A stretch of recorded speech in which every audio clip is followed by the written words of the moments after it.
I was lying in bed, staring at my ceiling, listening to footsteps that had been pacing for 3 hours straight. Back and forth. Back and forth. The same 7 steps, a pause, then 7 steps back. It was 4 a.m. when I realized they were stopping directly above my bed each time. This was my first apartment living alone. 23 years old, fresh out of my parents' house, excited about independence. The building was old but charming, exposed brick, creaky floors, the kind of place you see in movies about young people starting their lives. The apartment above mine had been empty for 2 months. The landlord mentioned something about renovations, but I never heard any construction. I liked it that way, quiet, just me and my routines. I worked from home most days, freelance graphic design, which meant I was there a lot. You get familiar with a space when you're in it that much. The hum of the refrigerator, the way the pipes clang when the downstairs neighbor showers, the settling sounds old buildings. Nake. So when things changed, I noticed. It started on a Tuesday, mid-afternoon. I was at my desk, headphones on, when I felt it more than heard it, a vibration through the ceiling. I pulled my headphones off. Nothing. I went back to work. Then, 20 minutes later, a single thud, heavy, like something dropped. I looked up at the ceiling, waiting. My hands were still on my keyboard.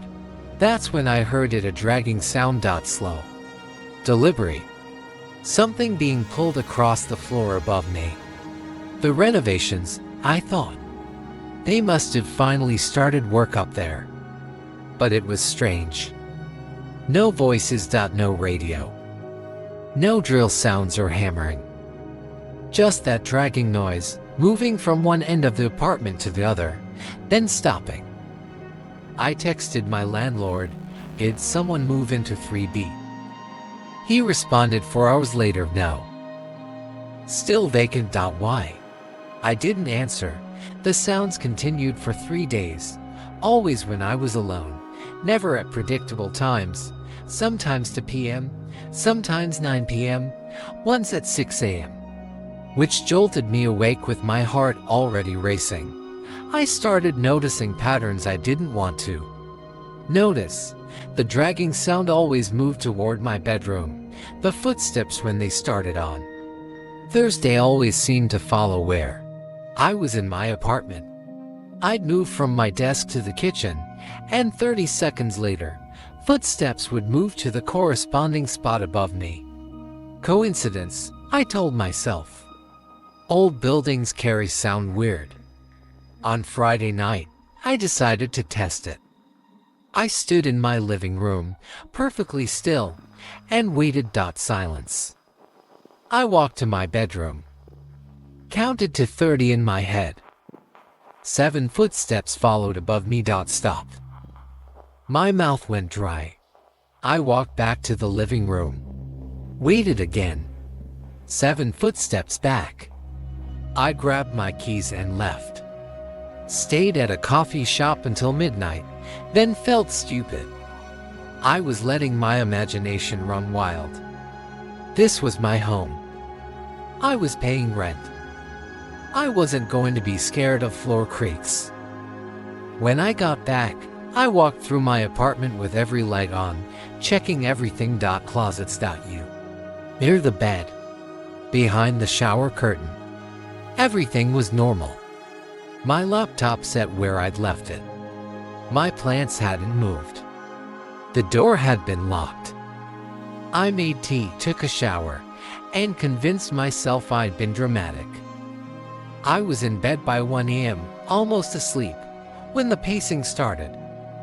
It wasn't walking. It was pacing. The kind someone does when they're agitated, thinking, waiting for something. Back and forth. 7 steps. Pause. 7 steps back. I counted them. I don't know why. Maybe because counting made it feel less personal, less like someone was doing this on purpose. At 4 a.m. I grabbed my phone to call anyone, but I didn't know what I'd say. There's walking in the empty apartment above me. They tell me to call the landlord in the morning. Be rational. But here's the thing that made my chest tight. The footsteps were barefoot. I could tell. Not the click of shoes or even the thud of socked feet. The soft, deliberate pad of skin on wood. Someone was up there. Right now. In an apartment that was supposed to be empty. The pacing stopped. I held my breath. Then, and I will never forget this, I heard my apartment door handle turn. Not the building entrance stopped my door. The one 15 feet from my bedroom. It didn't open. I had the deadbolt locked. But someone tried it slowly. Testing it. I didn't move. Didn't breathe. My phone was in my hand, but I couldn't make my fingers dial 911. I just stared at my bedroom doorway, waiting to see if someone would appear. The handle stopped moving. Footsteps, those same 7 steps, moved away from my door and back toward the stairs. I finally called the police at 4:47 a.m. 2 officers came. They were professional. Took notes, checked the hallway. My door showed no signs of tampering. The apartment above mine was locked. And they couldn't enter without the landlord present.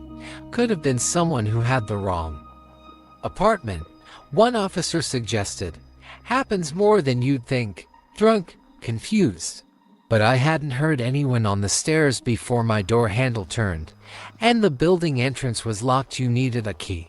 The landlord met them there at 7 a.m. I stood in my doorway while they went upstairs.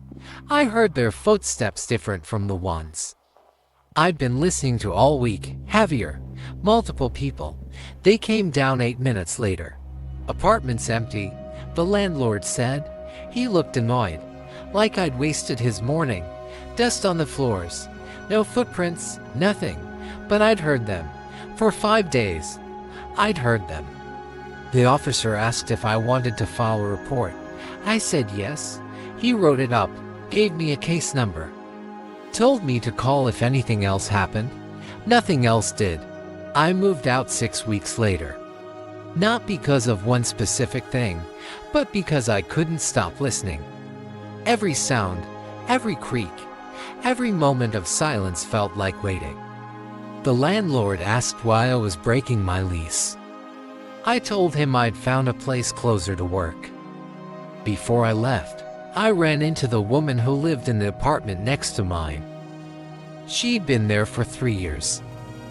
I mentioned the sounds I'd heard from 3B. She got quiet for a moment, then said, "That apartment's been empty for almost a year. Not 2 months." I didn't ask what she meant. I just finished packing. Sometimes I think about the fact that whoever was up there had a key. That they knew when I was home. That they were patient enough to wait, to watch, to test my door at 4 a.m. when they know I'd be too scared to do anything but freeze. I don't know what they wanted, and maybe that's the part that still keeps me up. If you've ever felt like your safe space wasn't safe anymore, like someone knew too much about your routine, we'd like to hear about it. You can share your experience with us. Sometimes just telling someone helps.